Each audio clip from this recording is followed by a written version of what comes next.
Buenos días, buenas tardes a otros compañeros y buenas noches. Bueno, les saluda Alex Padilla, sí, ingeniero en recursos naturales renovables y medio ambiente, graduado en la Universidad Técnica del Norte de Ecuador, con especialización en sistemas integrados salud ocupacional y medio ambiente en la Universidad Nacional Mayor de San Marcos.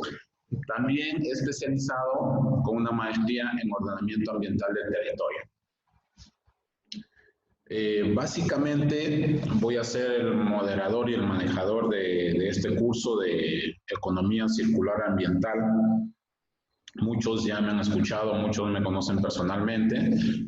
Algunos son colegas, compañeros de trabajo, otros son alumnos, otros son exalumnos y otros simplemente son amigos que hemos estudiado en las mismas aulas. El motivo de esto es darles a conocer cómo funciona la economía circular, empezar con un conocimiento nuevo sobre la nueva tendencia de lo que está sucediendo a nivel planeta Tierra antes, durante y después del tema de la pandemia. El tema de la pandemia nos está dejando muy en claro que debemos cambiar de todo tipo de hábitos, hábitos alimenticios, hábitos culturales, hábitos económicos, hábitos sociales, hábitos de salud, en donde la economía circular tiene mucho que ver con el contexto que estamos viviendo actualmente. Y lo que se quiere es empezar a actuar, ¿sí? Y vincularnos nosotros un poco más como profesionales, como padres de familia, como estudiantes y como simples ciudadanos del planeta Tierra en cuidado del medio ambiente y, por qué no, en función de ese cuidado también empezar a ver el tema monetario, porque todas las personas necesitamos o tenemos el derecho de monetizar cierto conocimiento, aparte de, valga la redundancia, de aportar nuestro granito de arena. La economía circular no es un tema muy complejo, es algo que se ha venido dando y se ha dado para los que tenemos 40, 35, 50 años. Básicamente en los años 90, antes de los años 90, nuestros padres de familia ya lo hacían, nuestros abuelos ya lo hacían, nuestros agricultores ya lo hacían con el tema de la economía circular, sí, en donde contaminaban menos, en donde básicamente se enfermaban menos, había un medio ambiente menos contaminado, había una salud física y mental, por decirlo de alguna manera, un poco más aceptable a la realidad en donde vivíamos o vivían nuestros abuelos. Y también, de alguna forma, poder ver que en los últimos 20 años, como todos ya saben, son las 2 décadas que más avances tecnológicos ha tenido la humanidad, pero también son las 2 décadas en donde más destrucción masiva ha habido por el tema ambiental. Y la destrucción masiva por el tema ambiental, del medio ambiente, se da por el tema del consumismo. Pues sin más preámbulos, sean ustedes bienvenidos, ¿sí?, a un curso más de especialización, a un curso de conocimientos, un compartir de conocimientos. Yo siempre digo, no se olviden, la plataforma virtual está abierta a las 24 horas, pueden hacer las sugerencias y los comentarios que ustedes crean convenientes, siempre y cuando estén a la altura de profesionales y personas que somos y que estamos en los temas medioambientales. Se respeta todos los puntos de vista. Si no se comparten, únicamente seguimos con las bases y fundamentos del conocimiento que todos de alguna forma en el camino de la vida vamos adquiriendo. Pues bien, la economía circular ambiental, como ya les había dicho, tiene varios puntos de vista en donde, como en todo lado, en todos los cursos, en todas las materias, debemos tratar de entender y debemos tratar de tener conceptos muy básicos y muy puntuales sobre de lo que se trata. En donde la economía ambiental, todos ya sabemos que tiene que ver con el tema medioambiental, ¿sí?, con lo que nos rodea básicamente, con factores bióticos, abióticos, con suelo, aire, agua, el tema de los paisajes, el tema de la flora, el tema de la fauna. También tiene que ver con el tema de la sostenibilidad o de la sustentabilidad, que dicho sea de paso, personalmente siempre pienso que son palabras homónimas. También tiene que ver algo con el espejismo verde, con el falso tema de ambiental o con los ambientalistas o con los ambientalistas verdes. No hay que hacer ningún juicio de valor, pero básicamente siempre he dicho, me considero un manejador de recursos, porque de alguna forma no es que sea imposible vivir sin el tema de la minería, no es que sea imposible vivir sin el tema del plástico, pero yo siempre digo de que cuando se industrializan las cosas es cuando ya no es sostenible. ¿Ya? Y nosotros siempre con el tema del conocimiento, de conocer un poco más, vamos aportando un poquito en el cuidado del medio ambiente.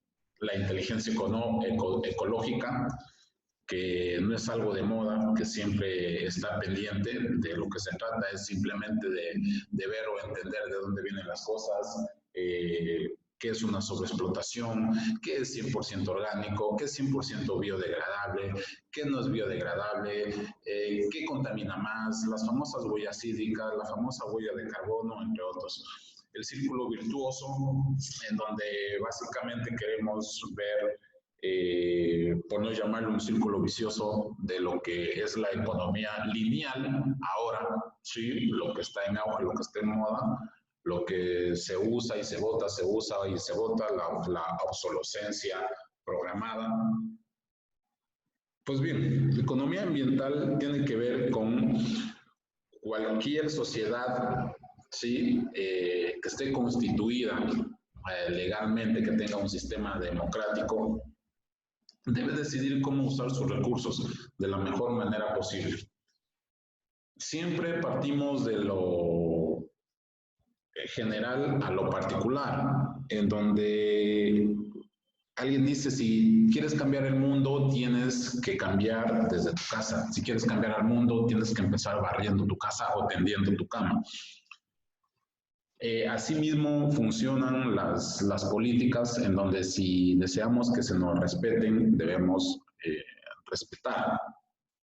Para eso tenemos las bases legales, los fundamentos legales, tenemos los tratados nacionales, tenemos los tratados internacionales, en donde cada quien es libre de administrar sus recursos naturales, sí, renovables o no renovables, en función de las necesidades de la población. Nosotros administramos nuestro domicilio, administramos nuestro hogar en función de nuestras posibilidades.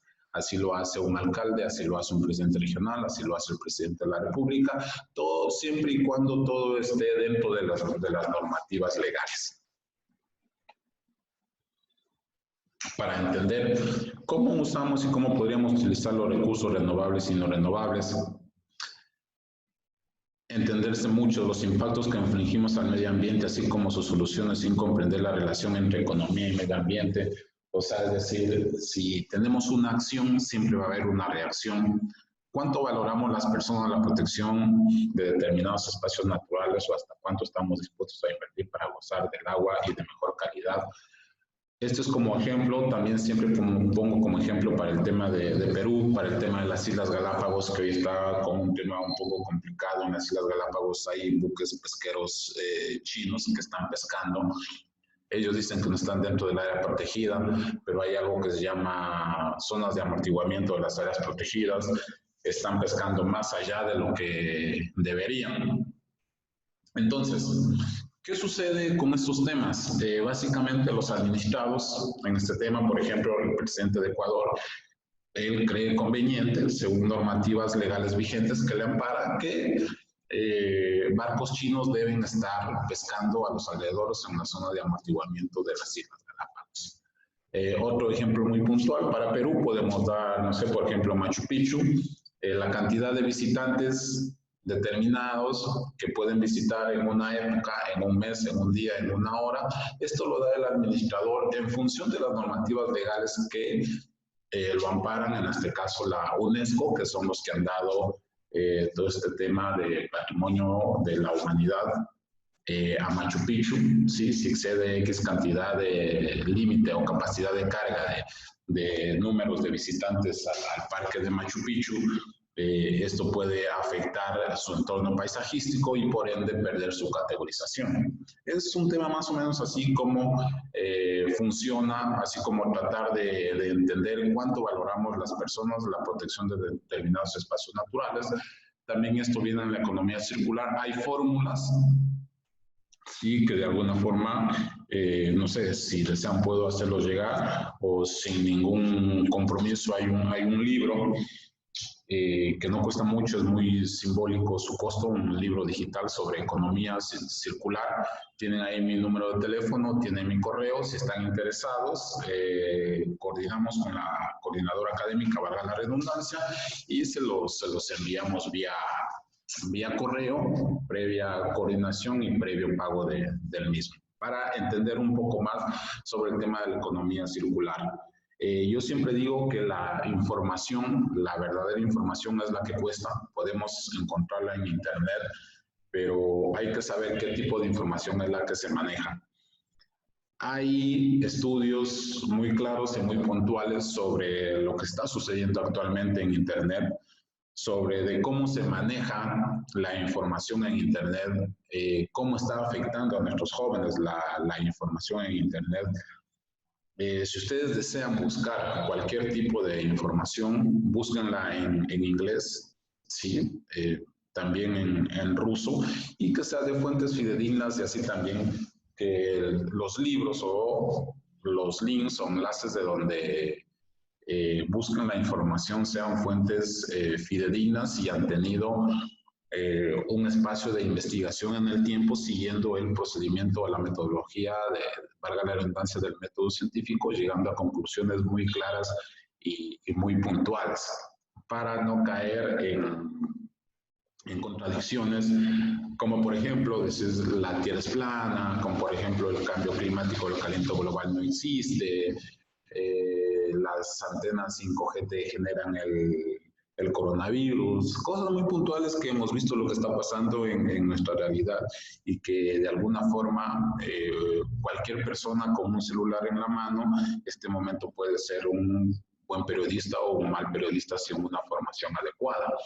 Lo que yo sugiero siempre es estar en constante conocimiento, sí, en constante información fidedigna, sí, de portales fidedignos, de libros que se han visto que de alguna forma tienen una investigación o un antecedente muy bien fundamentado. Seguimos. ¿Cuánto vale la pena construir una carretera a pesar de sus impactos ambientales o cuándo renunciar a ella? Esto es otro caso muy puntual, como cuando nos piden hacer un estudio de impacto ambiental sobre, por decirles, sobre una área protegida, si vale o no vale la pena sacrificar las especies.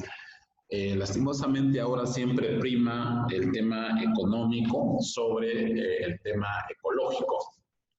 Como manejadores de recursos siempre tenemos que ver de que cumpla el triángulo equilátero, en donde tienes en un lado el tema de la sociedad, en otro lado tienes el tema de la economía y en otro lado tienes el tema del medio ambiente. Un triángulo equilátero igual que los tres lados estén acordes a las necesidades de la sociedad, la economía y el medio ambiente. ¿Qué consecuencia tiene que unos países adopten leyes ambientales más estrictas y otras más laxas? Si ustedes googlean o buscan en internet, para ser muy puntual, con un ejemplo muy puntual, busquen la frontera entre República Dominicana y la frontera de Haití, en donde básicamente de un lado de la frontera de República Dominicana hay un bosque, por decirlo de alguna manera, bien conservado, ¿sí? Sí, un ecosistema bien conservado, perdón, no un bosque, un ecosistema bien conservado. Y el otro lado de Haití tenemos un ecosistema básicamente arrasado. Tenemos la deforestación, tenemos la erosión. Hagan un ejercicio, búsquenlo como fotografías y van a ver sobre qué es lo que quiere decir. Entonces, asimismo también hay cosas muy buenas, ¿sí? Como las cataratas del Niágara, ¿sí? En donde es un área protegida natural, protegida valga la redundancia, protegida por 3 países. Tenemos un ejemplo muy claro también entre Ecuador y Perú, donde tenemos un área protegida por X cantidad de metros cuadrados cuando se dio el tema de la, entre comillas, del conflicto armado entre Ecuador y Perú por el año 95-96, sí, para evitar que siga avanzando este conflicto armado. Se declaró área natural para que nadie tenga acceso a esa área, incluyendo que esa área tiene petróleo. ¿Cuántos deberíamos penalizar a aquellas industrias que dañan nuestro entorno? Esto es algo muy claro, muy puntual. Si bien es cierto, hay herramientas de gestión ambiental, estudios de impacto ambiental que se desarrollan, se generan, se ejecutan, pero básicamente cuando llega la hora de aplicar el plan de manejo ambiental, o sea, las actividades o de alguna forma tenemos que regresar el área de donde se ejecutó el proyecto en iguales o en mejores condiciones, esto no se realiza, es la responsabilidad de las empresas frente a lo que ellos tuvieron que haber hecho o realizaron su declaración juramentada, sí, en el estudio de impacto ambiental, porque el estudio de impacto ambiental es una declaración juramentada, en donde dices, por ejemplo, si corto 1000 árboles para realizar una carretera, debería reforestar 1000 árboles o más una vez que termine la carretera, de alguna forma redistribuyendo a la naturaleza los impactos negativos que estamos generando. Sabemos que esto se da en el papel, pero no se da en la realidad. Pues bien, aterrizando un poquito con todos los antecedentes detallados, el concepto de la economía circular es un paradigma que tiene como objetivo general generar prosperidad económica, proteger el medio ambiente y prevenir la contaminación, facilitando así el desarrollo sostenible. Ese es el concepto. Así parezca algo idílico, algo de un sueño, ya se está dando en países entre comillas, desarrollados, ¿sí? Este tema. Lastimosamente nosotros seguimos dependiendo de la economía lineal, pero en otros países ya se da la economía circular, en donde se debe tener algo muy puntual para que se dé este tipo de economía. La gobernabilidad, que básicamente es el creciente interés de gobiernos, industria y sociedad en la implementación de la economía circular, donde nos ha llevado a indagar sobre su conexión directa con el fin último de este paradigma para la sostenibilidad. ¿Qué es la sostenibilidad? Se concluye que la economía circular es un paradigma de actuación que ha evolucionado a partir del concepto de sostenibilidad y su aplicación en la economía y la sociedad y el cuidado necesario del ambiente que nos rodea. La sostenibilidad básicamente es la explotación de un bien sin dañar o cuidar ese bien para explotarlo debidamente para que las futuras generaciones también tengan acceso a ese bien natural. El paradigma de la economía circular, sí, busca un desarrollo sostenible proponiendo diferentes estrategias en toda la cadena de producción y uso y productos de los servicios. Pues bien, el contexto económico y social de la era globalizada. Todo el mundo sabe, pues sabemos que estamos en la era de la globalización, del conocimiento masivo, del exceso de información, lo que acabamos de decir. Cuando se empezó a desarrollar el Internet en los años 90, algún momento no se pensó la gran magnitud que iba a tener esto, el exceso de información, las noticias falsas, la manipulación colectiva, la manipulación de noticias, el manejo de masas en función de falsas noticias, lo que acabo de decir, sobre las antenas 5G, sobre todo lo que tenga que ver con el coronavirus, que es lo que estamos pasando ahora, sobre la elaboración del coronavirus en un laboratorio. No hay fuentes fidedignas que digan que eso existió, sobre las antenas 5G que generan el coronavirus, sobre que hay que eliminar murciélagos porque son los generadores. Todo eso son noticias falsas que de alguna manera en la era de la globalización nos causan un daño. ¿Por qué se viralizan los videos?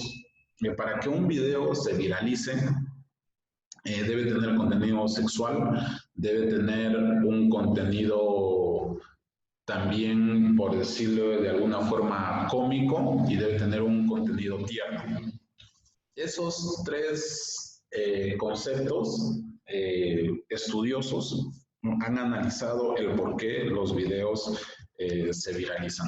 Y mucho mejor si con estos tres conceptos el que realiza esas acciones es una persona famosa o un conocido. Se viraliza mucho más, da la vuelta al mundo en menos de 12 horas.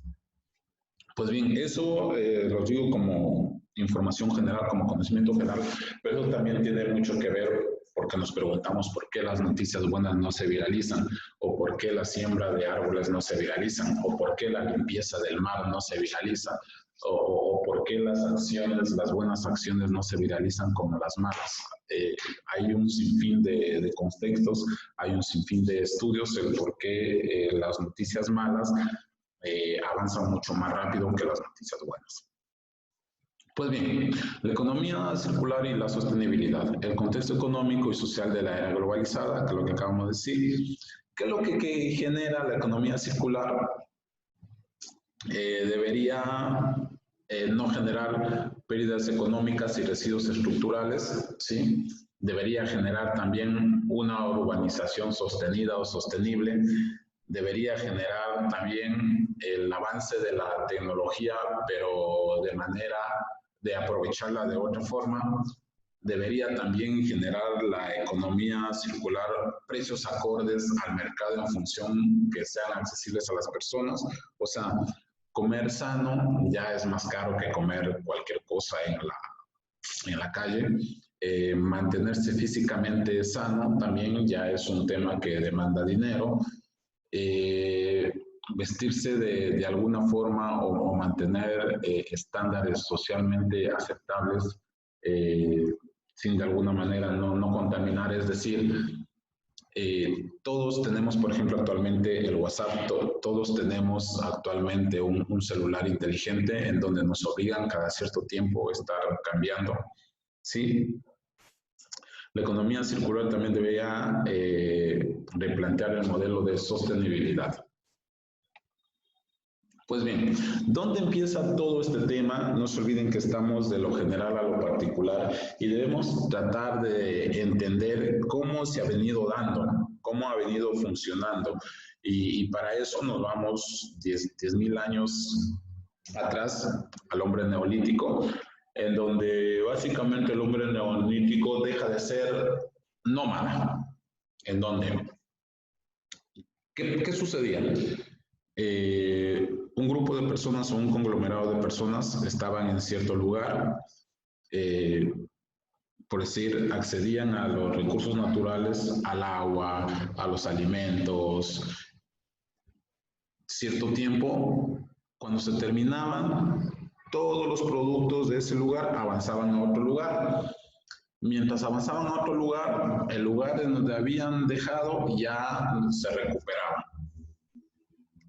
Pues ya cuando el hombre ya empezó a ser neolítico, empezó con la invención del fuego, ya empezó con el tema del cultivo de tierras, ya empezó a explotar la tierra. O sea, esto ya se dio hace 10.000 años, cuando el hombre ya empezó a explotar la tierra y empezó a ver la producción y empezó a ver el tema del trueque. Esto inició probablemente en Asia Menor. Luego de eso viene el siglo XVII, en donde básicamente empezó a calcular comparativamente los progresos realizados, ¿sí? Luego de eso viene aproximadamente el año 1820, en donde viene la primera revolución industrial, el Reino de Gran Bretaña, en donde viene la tecnología social. Luego de eso viene 1840, la expansión de la revolución industrial en Europa Occidental y América anglosajona. Y luego de 1840 viene 1991, en donde se inician los tratados sobre medio ambiente. O sea, ya de alguna forma se iba viendo de que 1840, 1820, el siglo XVII ya se empezaba a ver una devastadora, ¿sí? Y agresiva, ¿sí? Explotación de los recursos naturales en función de las necesidades. Ya en ese tiempo ni siquiera vamos a hablar de las necesidades, sino en función de la explotación de todos los recursos naturales que existían en ese entonces. ¿Qué es lo que viene luego? El hombre naturaleza, un modelo de desempeño social y económico basado en los principios de la economía circular. El mejor camino para corregir parte de los errores y agresiones cometidos en el pasado. O sea, la economía circular, ¿qué busca? Tratar, ¿sí?, de resurcir lo que hizo en el pasado. Pero hay algo que yo siempre digo, es de que nadie amanece y dice, hoy día voy a contaminar el planeta cortando árboles. Hoy día voy a contaminar el planeta, voy a crear un pañal sabiendo de que va a ser uno de los problemas más grandes en contaminación. O nadie dijo, voy a crear el plástico a base del petróleo porque va a ser uno de los problemas más grandes del planeta Tierra en 15, 20, 30, 40 años. ¿Sí? O nadie dice, voy a elaborar un baño para que utilice agua limpia y se vaya al desagüe sabiendo que después en el año 2020, 2021 o 2025, la guerra que se viene va a ser por agua, ¿no? También todos esos ejemplos son ejemplos muy puntuales para que tengan en cuenta de cómo funciona y cómo se trata de hacer. Todo lo que estoy diciendo, por ejemplo, de los pañales, los tampones, las toallas higiénicas, es uno de los principales problemas, aparte del plástico, es uno de los principales problemas más grandes a nivel del planeta Tierra. Nosotros en la consultoría ambiental como Foro GreenSAC nos dedicamos, valga la redundancia, a hacer consultorías ambientales de diferentes tipos. Y recientemente tuve una consulta, valga la redundancia, por parte de un profesional colega mío, en donde me dijo que necesitaba de manera urgente saber cómo eliminar el plástico en una hacienda bananera en Ecuador. Esa hacienda bananera de Ecuador es una de las principales o de los principales exportadores, ¿sí?, a nivel mundial de plátano para Europa. Y ellos básicamente, después de su materia prima, que básicamente su materia prima es el plátano o el banano de exportación, utilizan plástico de alta densidad para su maduración, también para proteger su producto, para transportar, etcétera, etcétera.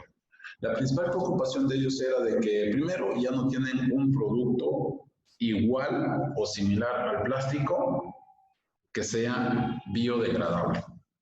Y lo segundo es el exceso del plástico que generan para la producción del mismo.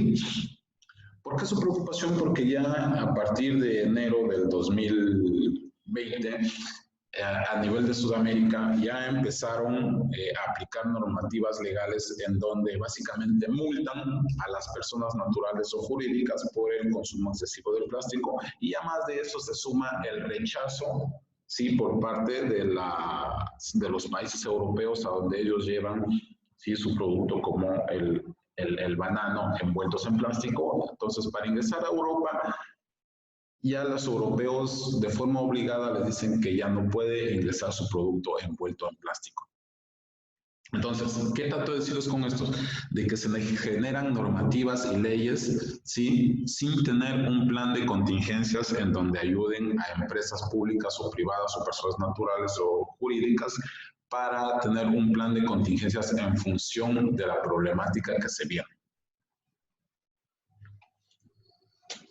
Economía circular y un nuevo enfoque para la creación de valor. Antes de iniciar, si tienen alguna pregunta, algún comentario, alguna sugerencia, ahí está la plataforma virtual, ahí está mi número de teléfono, pueden llamar, pueden consultar para ir avanzando sin ninguna complicación. Bueno, seguimos. Economía circular, un nuevo enfoque para la creación de valor. ¿En dónde? Características de la economía circular. Una de las principales características es la eliminación de residuos desde su diseño. O sea, es decir, en la materia prima, por ejemplo, para los ingenieros forestales, que ellos ven el tema de la explotación de la madera de forma adecuada. Sí, todos necesitamos puertas de madera, todos necesitamos mesas de madera, todos necesitamos sillas de madera.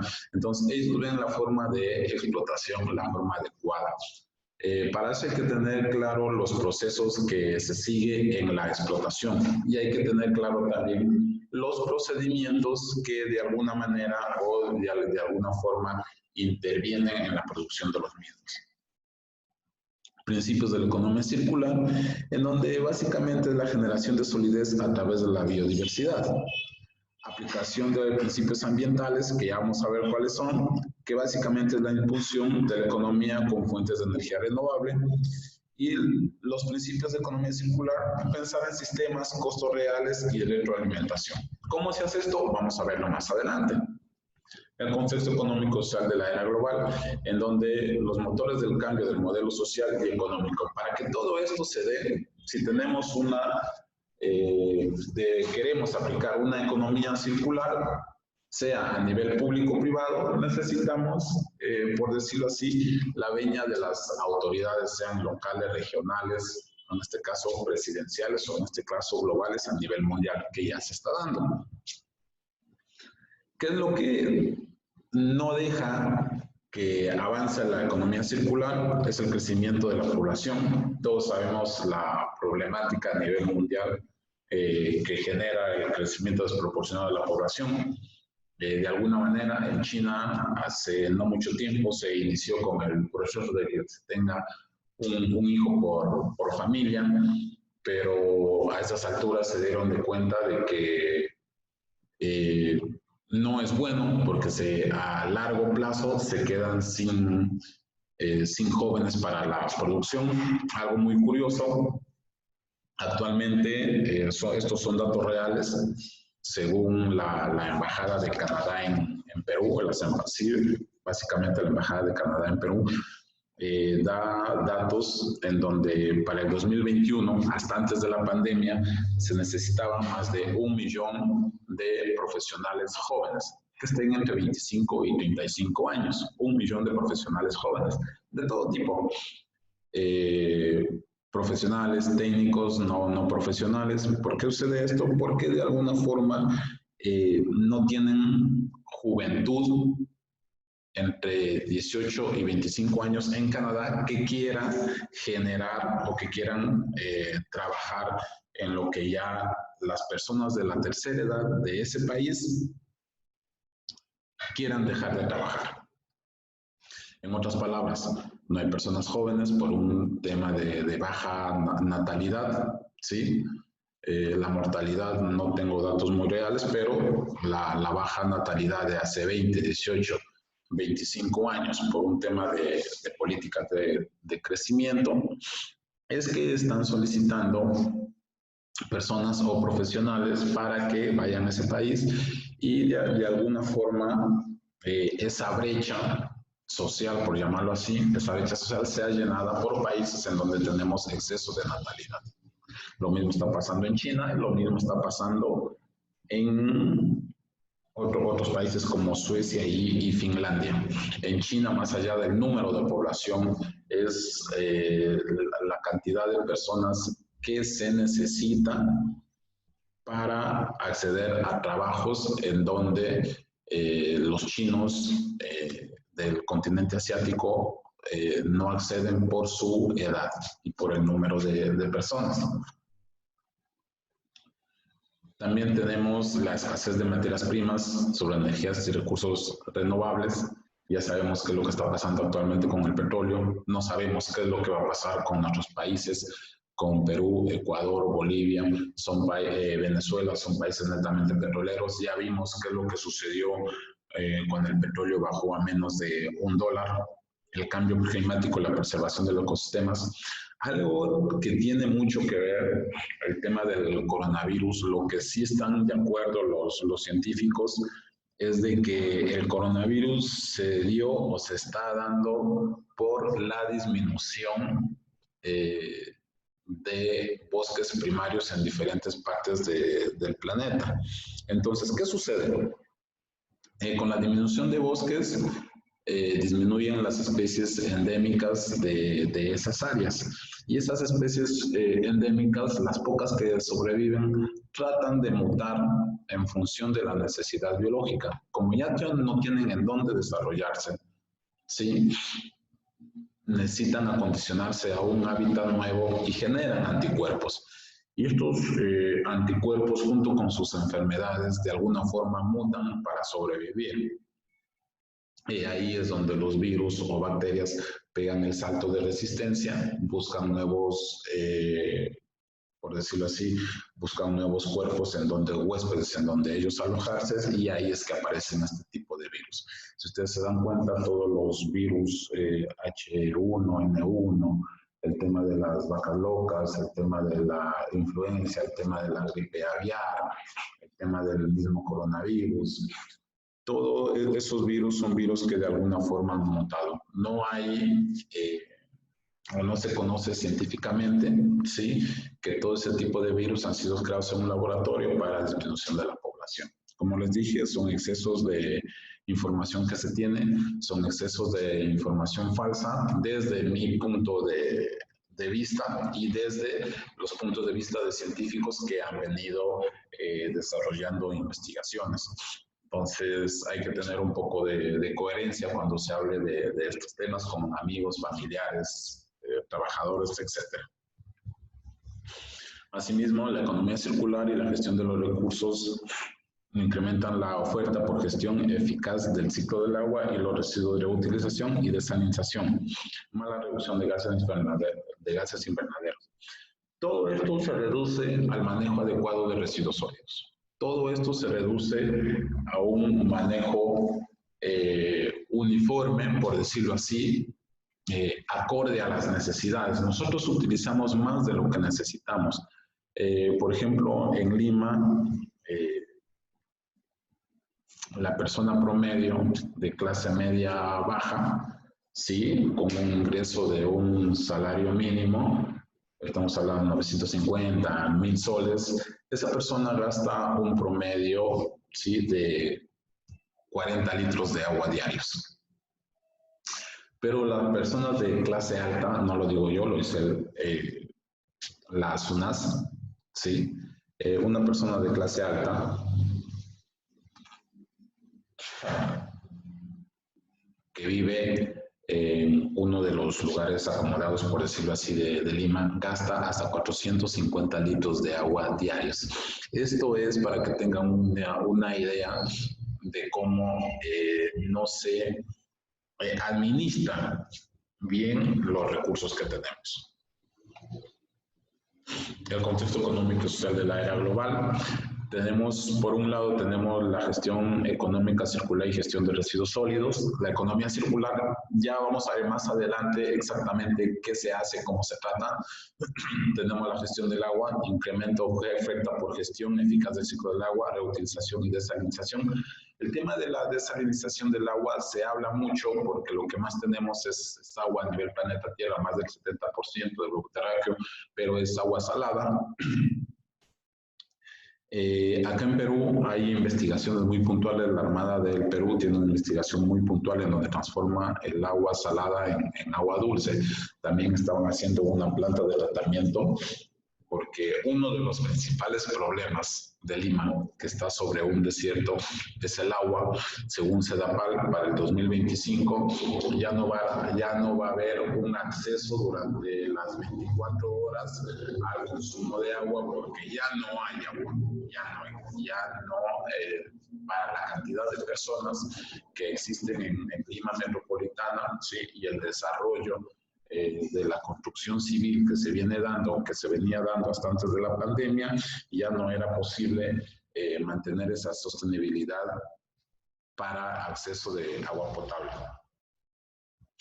También tenemos la reducción de gases invernaderos. Si consumimos menos, si vamos 4 personas en un solo carro,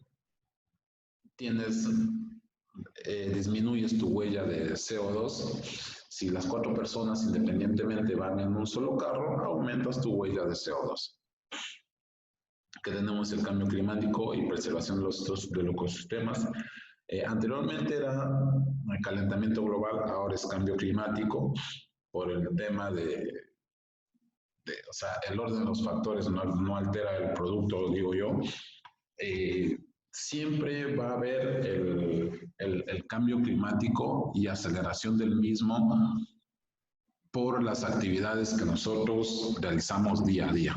La escasez de materias primas, de energías de los recursos renovables y también de los recursos no renovables. Las materias primas, hablando de los bosques, este momento se habla mucho de la reducción del plástico, pero con la reducción del plástico ha aumentado el consumo también nuevamente del papel, y con el aumento del consumo de papel tenemos aumento de la deforestación.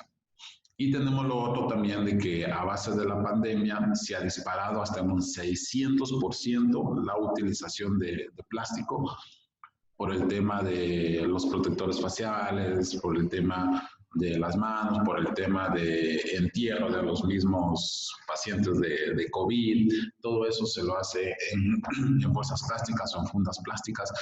También la compra de alimentos en Tecnopor, etcétera, etcétera. Todo eso ha disparado en un 600% la actividad o la producción del plástico.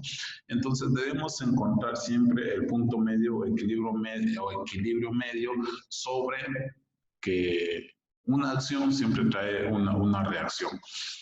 En este contexto, yo espero, o nosotros esperamos de alguna forma en este compartir de conocimientos, empezar a abrir un poco más la mente de las personas que están en este curso, y que de alguna manera inicien con proyectos propios, la aplicación de la economía circular como tal, ¿sí? Con planes piloto o planes modelos, y de aquí a mediano o a largo plazo tengan una economía circular, ya sea en su domicilio, ya sea en su negocio, y en buena hora si efectivizan o monetizan esos proyectos, o también como satisfacción personal inicien desde su domicilio.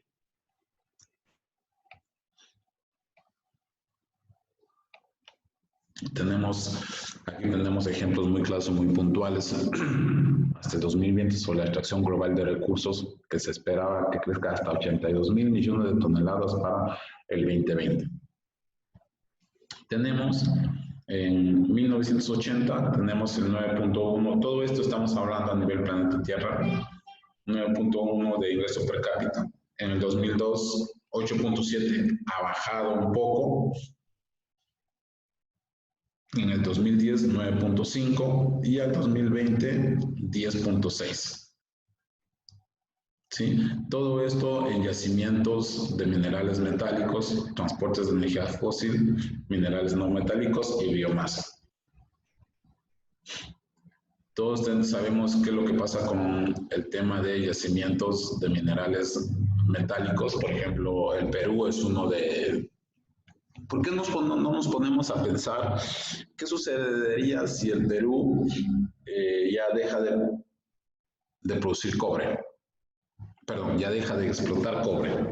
¿Qué pasaría si el Perú deja de explotar gas? ¿Qué pasa si el Perú deja de explotar petróleo? Hay economías no necesariamente circulares, pero hay economías que de alguna forma, por ejemplo, Costa Rica, siempre pongo yo como ejemplo Costa Rica porque es uno de los países pioneros en varios temas. Ellos fueron los que iniciaron el tema de, por ejemplo, de liberar todos los animales de los zoológicos. Ellos iniciaron el tema también del ecoturismo. También iniciaron los temas de captación de CO2, en donde es un país que no vende petróleo, tiene una biodiversidad muy rica y su biodiversidad lo está vendiendo al mundo. Antes de la pandemia, Europa, España básicamente, después de los Juegos Olímpicos del 85, ¿sí? Iniciaron el tema del turismo, en donde es uno de los pocos países, y puedo decir, estos son datos muy puntuales, el ingreso per cápita, hay que ver qué pasa después de la pandemia, pero el ingreso per cápita inicial de España era el turismo. también así París. O sea, hay varias ciudades en Europa, varios países en Europa que tienen un gran ingreso per cápita solamente por el tema del turismo. Entonces, ¿por qué no pensar en Perú como un país sostenible? No ahora, no mañana, no después de 5 años. Estos son procesos a mediano y a largo plazo, a 5, 10, 15 y 20 años, que se puede hacer, se puede realizar. Hay países que no tienen petróleo, hay países que no tienen gas, hay países que no tienen los recursos naturales que la mayoría de países sudamericanos tenemos. Y son países que de alguna forma únicamente les ha sacado adelante el ingreso de sus trabajadores en función de los impuestos que ellos generan. Riesgos de precios y pérdidas económicas. Siempre se genera este tema, pérdidas económicas y residuos estructurales. Esto siempre se genera por la economía lineal que nosotros estamos viviendo. El modelo de creación de valor de la economía actual genera una cantidad asombrosa de residuos. En Europa, el reciclaje de materias y la recuperación de energía basada en residuos capturan y aprovechan solo el 5% del valor original de las materias primas empleadas.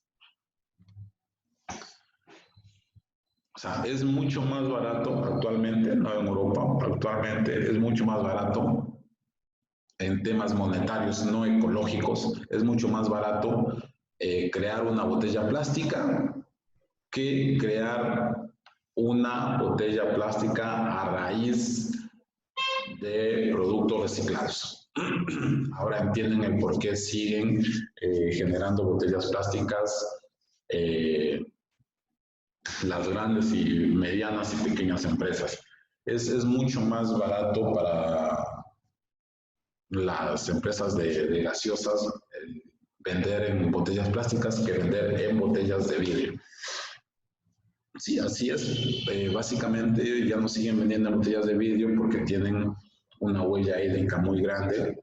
Sí, por ejemplo, la Coca-Cola en 1960 sí ya realizó un estudio para ver cómo tratar de mejorar y disminuir costos en función del no uso de botellas plásticas. Esto no viene de ahora, viene de antes.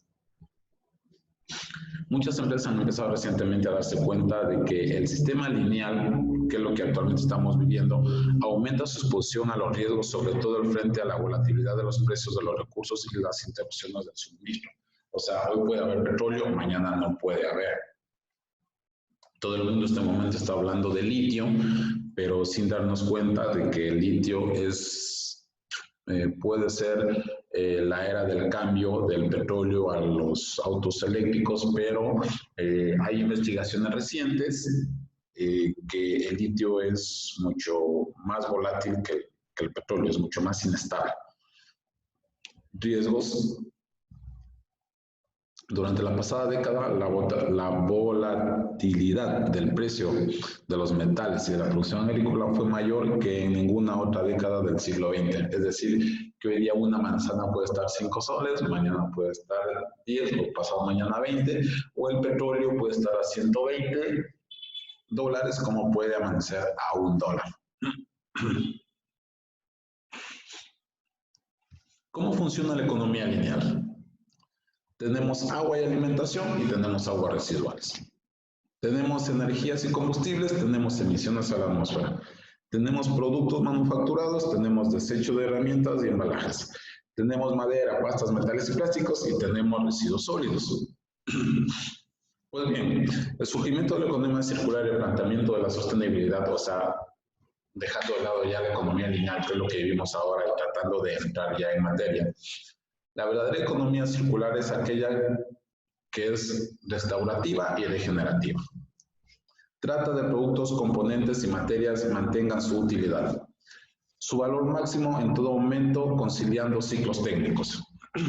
Trata, en definitiva, de desvincular el desarrollo económico global del consumo de recursos finitos. Aborda los desarrollos relacionados a la sostenibilidad ambiental. Da la espalda de modo definitivo a la cultura de la economía lineal.